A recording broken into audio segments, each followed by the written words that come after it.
Hey there, have you ever wondered what DevOps really means? In today's video, we're going to be breaking down what DevOps really is, how it works, and what DevOps engineers do at their various jobs.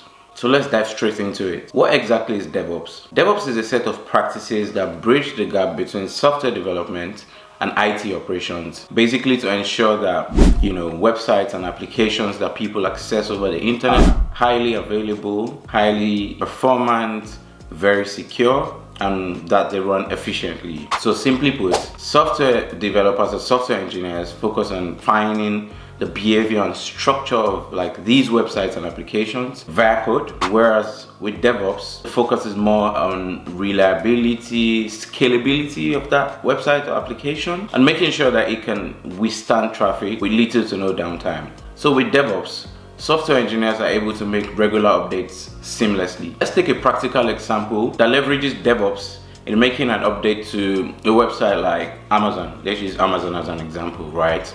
So as we all know, Amazon is a large platform that connects buyers with sellers. And when we have websites and platforms this big, they usually comprise different parts. So there could be a part that handles authentication, so everything that has to do with signing up and logging in and the likes. There could be another part that handles orders. There could be another one that handles payments, and so on and so forth. These parts are also referred to as microservices. So let's look at how we can leverage DevOps in making an update to, say, the payments microservice. It all starts with version control. The version control is the practice of making and tracking changes to software code. As we're looking at the payments microservice, there has to be a way for us to make changes, in form of code, and be able to track those changes, track its history, track the different versions of our payments microservice. And there are a lot of version control platforms out there, the very popular ones being GitHub, GitLab, and Bitbucket. And one thing that all these version control platforms have in common is what we call a repository. So a repository is basically a storage space for our projects or our applications code, which helps us to track the version and the history of changes that have been made on our application. So for our example today, let's say our payments microservice is hosted on GitHub as the version control platform, and we already have a GitHub repository created, so a payments repository. So a software engineer from the payments team has made a change or an update to our payments microservice that would in turn enhance payments on Amazon, say for example making payments quicker. So what happens? There's now an update in our GitHub repository, and how does this get to the end user? What happens? What's the process? This is where we start thinking about DevOps. So the first thing we have to consider is continuous integration. Continuous integration is a key DevOps practice that automates the process of building and testing code changes. So now that the software engineer on the payments team has made this change, there has to be a way that our change is built and is tested, making sure that change that's been introduced would not break something else or would run efficiently and as expected. So that's the benefit of continuous integration. And there are a lot of continuous integration tools or CI tools out there, some of them being Jenkins, Circle CI, GitLab CI, but in the context of our scenario today, would be going with GitHub Actions. So GitHub Actions is a CI tool or a continuous integration tool that's provided by GitHub. And to set up continuous integration or CI pipelines leveraging GitHub Actions, the DevOps engineer has to create what we refer to as GitHub Workflows. Our GitHub Workflows basically are files written in YAML language that define the different steps that it would take to build and test code. So as a DevOps engineer, you create the GitHub workflows or work with the software engineers to ensure that the GitHub workflows are properly created. So now we have our GitHub repository, a change has been made.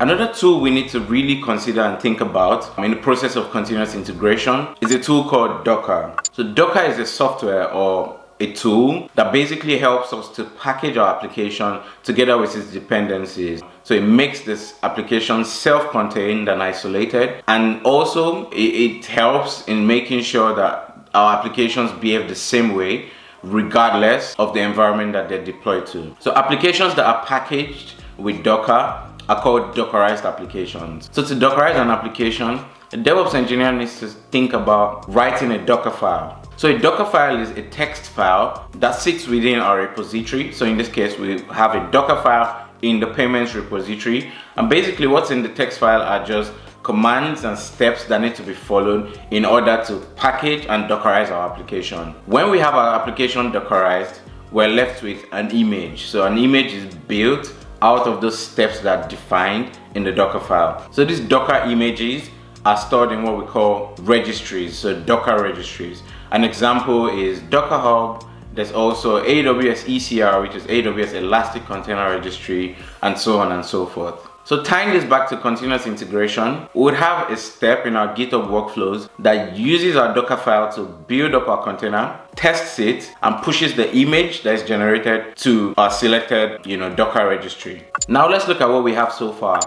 So our software engineer has made an update to payments. He's pushed this to the payments microservice repository, and then our continuous integration or CI pipeline, GitHub Actions in this case, is triggered, and then the build and test process is successful, and our container image is pushed to registry. Now what next? What happens? So our container image is in the registry, but is that accessible by the end users yet? No. So how do we get that over to reflect in payment on Amazon? That introduces us to what we call continuous deployment. Before we go into continuous deployment, let's touch briefly on infrastructure. So every website, every application that we access over the internet is hosted somewhere, and this is what we refer to as our infrastructure. So there's several types of infrastructure. There's cloud servers, physical servers, container orchestration infrastructure like OpenShift, Kubernetes, there's serverless infrastructure, and so on and so forth. The list is endless. So basically, in our case, since we have our application Dockerized, we will look at using a Docker orchestration infrastructure. So let's say we have Kubernetes as our container orchestration infrastructure, right? So our payments microservice is hosted on Kubernetes. So now let's go back to continuous deployment. So continuous deployment is a key DevOps practice that automates the process of releasing code changes to end users. Continuous integration automates the process of building and testing our code changes, whereas continuous deployment actually deploys that to our infrastructure, making it accessible by end users. And to set up continuous deployment, our DevOps engineer needs to look at extending the initial CI pipeline, continuous integration pipeline, to add steps that would deploy the new code change, payments microservice on Kubernetes. So that would look like a combination of scripts, configurations that basically get that image over from the registry into the Kubernetes cluster, which is our infrastructure in this scenario. So in this case, since we have Kubernetes as our infrastructure, our continuous deployment phase can either leverage, say, a Kubernetes command line tool or kubectl, deploy these updates to our payments microservice, or even something referred to as Helm, which is just a package manager for Kubernetes. But I'll touch on Kubernetes and Helm in a different topic. So now let's look at what we have so far. Our update has been made by the software engineer on the payments team. The update was pushed to GitHub, the payments repository. Our CI pipeline was triggered, and then it started to build image, tested it, and pushed the image to our Docker registry. And now we also have our continuous deployment phase, which takes over from the CI phase and deploys the update to our Kubernetes cluster. So now that we have it in our Kubernetes cluster, is it live? Is it accessible by end users? Yes, it is now. Of course, in an ideal situation, we don't just deploy to live users without rigorous testing. So there has to be lower environments where these tests can be run. So like a staging environment, a testing environment, say a sandbox environment, just to make sure that updates that has been made to the end users or is ready to be deployed without causing any issues. Now we've seen how a DevOps engineer has been able to apply DevOps practices in updating our payments microservice with automation. But the work of the DevOps engineer doesn't end there. There's still a lot of things to consider. But most importantly, we need a way to know what's going on with the application. Is it actually running fine? Are there issues? Are people facing problems with this new change that's been introduced? And that's where we start to think about observability. So one of the responsibilities of a DevOps engineer is, making sure that there's automation around observability across infrastructure and applications. So for our payment microservice or our payment service in this case, we need to know if payments are actually going through, what are the errors that are being faced while people are trying to pay or buyers are trying to pay sellers, and so on and so forth. So with that, we introduce monitoring. And there are several monitoring tools such as Prometheus, InfluxDB, Instana, Datadog, New Relic, and so on and so forth. So basically, depending on the monitoring tool that is being used, the DevOps engineer is involved in setting this up, working with the software engineer to instrument the applications. And by instrumentation, I mean the process of actually setting up code or tools to gather data and monitor our application while it's running during execution. Basically just know like how it behaves and to get more insight into like our payments applications in this case. So aside monitoring, once we have that set up, we can actually get insights. So with monitoring, we can actually create dashboards, intuitive dashboards that can actually give us an overview about what's going on with services.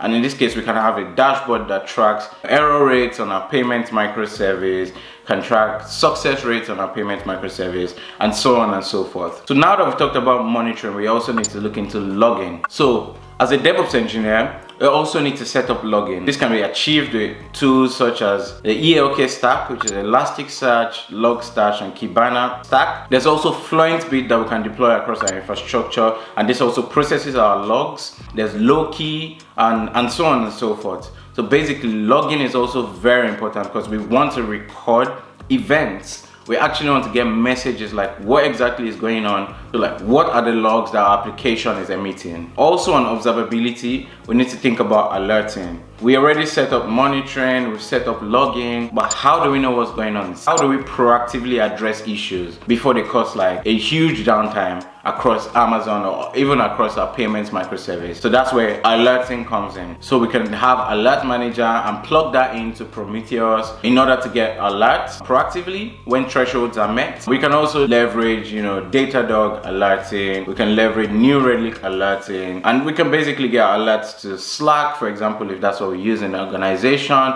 or even to our email. So observability is very key because without that, yes, we've gotten our application deployed, we've gotten the updates made, it's been successful, but we still want to know what our users are experiencing. We want to get more insights to better improve our application.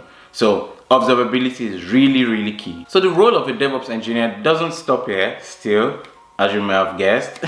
But yeah, there's a lot more that DevOps engineers do or are involved with, like configuration management, scripting and programming also. So with Bash or Python, for example, because if you remember, everything we've discussed today is centered around automation. Because as a DevOps engineer, automation should be at the forefront of your mind. And the best tools we have out there to help us automate our processes are programming languages such as Python and Golang. As a DevOps engineer, you also have to be security oriented. You have to think about security in everything that you do. Make sure that you follow secure best practices, because now we've made such a wonderful update to our payments microservice. Payments on Amazon are now so quick, but there could be a security vulnerability and that could bring the entire platform down, and we don't want that. So security has to be at the forefront of a DevOps engineer's mind. And lastly, a DevOps engineer also has to adhere to infrastructure as code. So infrastructure as code, just as it sounds, is having our infrastructure in form of code, because it basically helps to reduce human errors. When you think about like having to create, say, like 1,000 servers, right, on Amazon Web Services, for example, if you do that by hand, say you click on the create a server and then you go through the same process and create another server,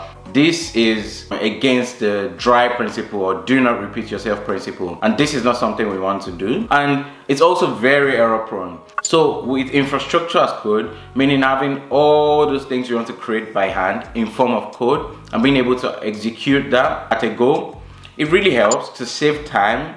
It also helps to reduce that, human error or possibility of human error. And it also helps in like a case of a disaster recovery, scenario. Say something has gone wrong with all of that infrastructure that you created and you need to get it back up as soon as possible. The fastest way to do that would be if it's already defined in form of infrastructure. as code, and it can be applied and executed immediately rather than having manually create those infrastructure or resources by hand. And there are quite a number of infrastructure as code tools out there. Terraform is one, there's AWS CloudFormation, and so on and so forth. So in this video, we've been able to have a holistic view into what DevOps is, what DevOps engineers do, and how to apply DevOps in automating the release process of changes to applications or websites. So if you've learned a thing or two in this video, please make sure to drop a comment, like, share, and subscribe, and I'll see you in the next video. Bye.